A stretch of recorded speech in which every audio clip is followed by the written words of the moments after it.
Hello everyone, welcome back to my channel. आज का विषय है महाभोज, जिसकी रचयिता हैं मनु भंडारी जी। इस विषय से पूछे जाने वाले प्रश्न इस प्रकार हैं। महाभोज उपन्यास की प्रासंगिकता पर प्रकाश डालिए। तो इसका आंसर इस प्रकार है।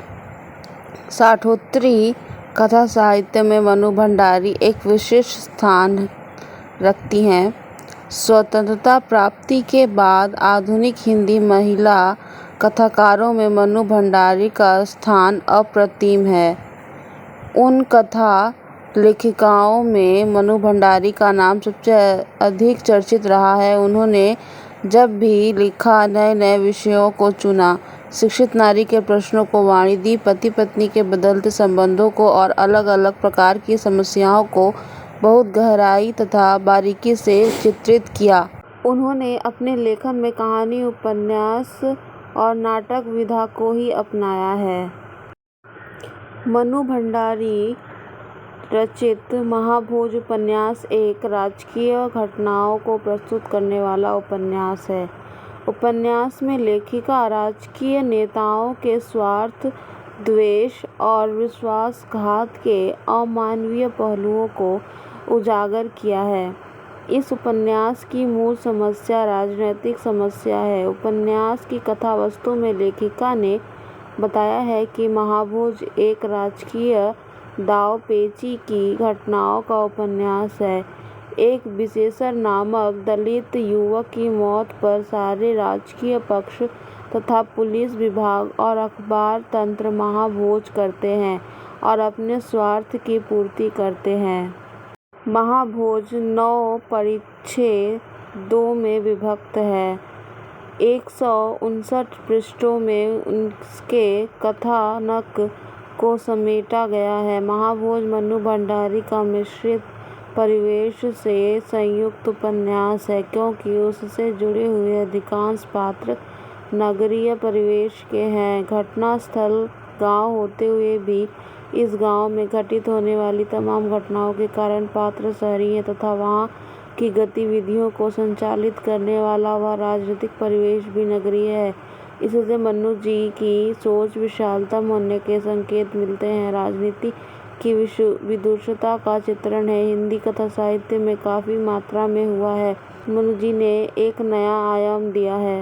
मनु जी की रचनाओं में कहानियों की चर्चा बहुत होती रही है। कुछ कहानियां रूपांतरित होकर सिनेमा के पर्दों पर अवतरित हुई।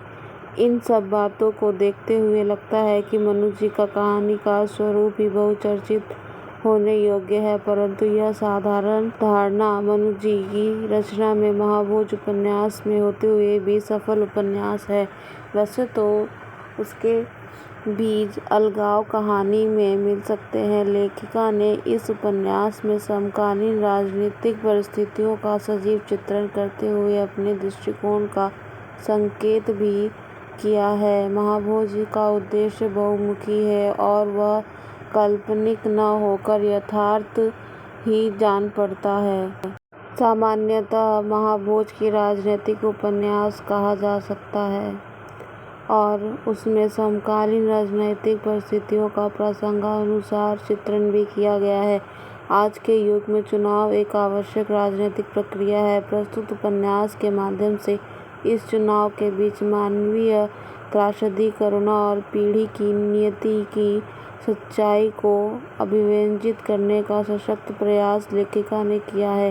राजनीतिज्ञों की ऊपरी महानता, औदार्य तथा गंभीरता भरे खोल के अंदर उसे उनकी जो घिनौनी तस्वीर उभरती है, वह छोटे से छोटे ब्यौरे के माध्यम से उभरी है।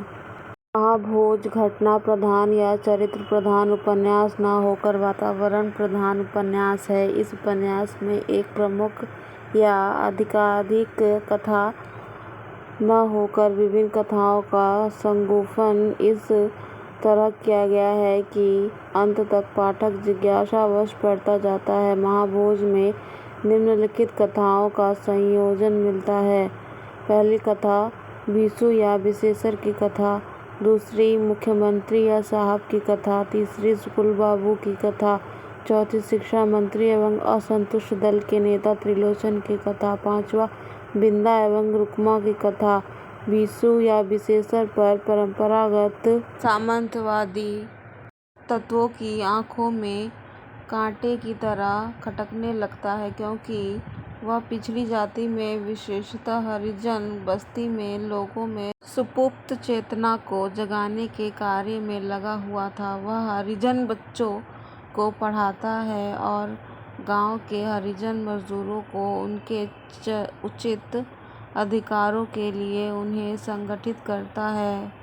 फलतः उसे नक्सलवादी होने का झूठा आरोप लगाकर उसे जेल में बंद कर दिया जाता है। जेल से छूटकर कुछ दिन तक शांत रहने के बाद फिर से अपने काम में लग जाता है, जिसे जोरावर जैसे लोग बर्दाश्त नहीं कर सकते। हरिजनों की नैतिक ताकत की रीढ़ को ही खत्म कर देने के लिए हरिजन बस्ती में आग लगाई जाती है, जिसमें 9 आदमी जलकर मर जाते हैं। बीसू इस हत्याकांड के कुछ प्रत्यक्षदर्शी प्रमाणों को जुटाकर दिल्ली जाने की तैयारी करता है, जिसमें राज्य की कोई राजनीतिक हस्तियों का भविष्य खतरे में पड़ जाता था। अंततः उस आवाज को हमेशा हमेशा के लिए बंद कर दिया जाता है।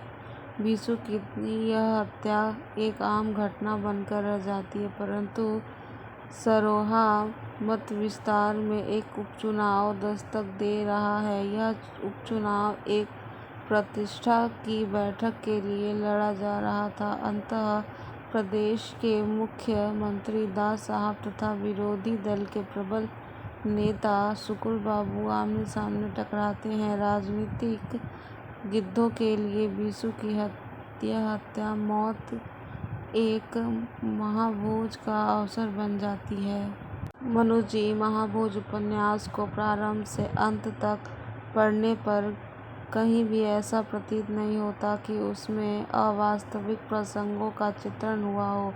महाभोज में मौलिकता के साथ साथ मार्मिक प्रसंगों की संयोजना होने के कारण कथानक की सरसता में कुछ भी कमी नहीं है। कथावस्तु में प्रवाह आरंभ से यह उपन्यास सार्थक है। निसंदेह कहा जा सकता है कि महाभोज एक सशक्त कृति है, क्योंकि तत्कालीन राजनीति में चल रही गतिविधियों को मनुजी ने गहराई से नापा है। आज राजनीति चंद नेताओं की कठपुतली बन गई है, जिसके पास जो है यह उस पर राज करे।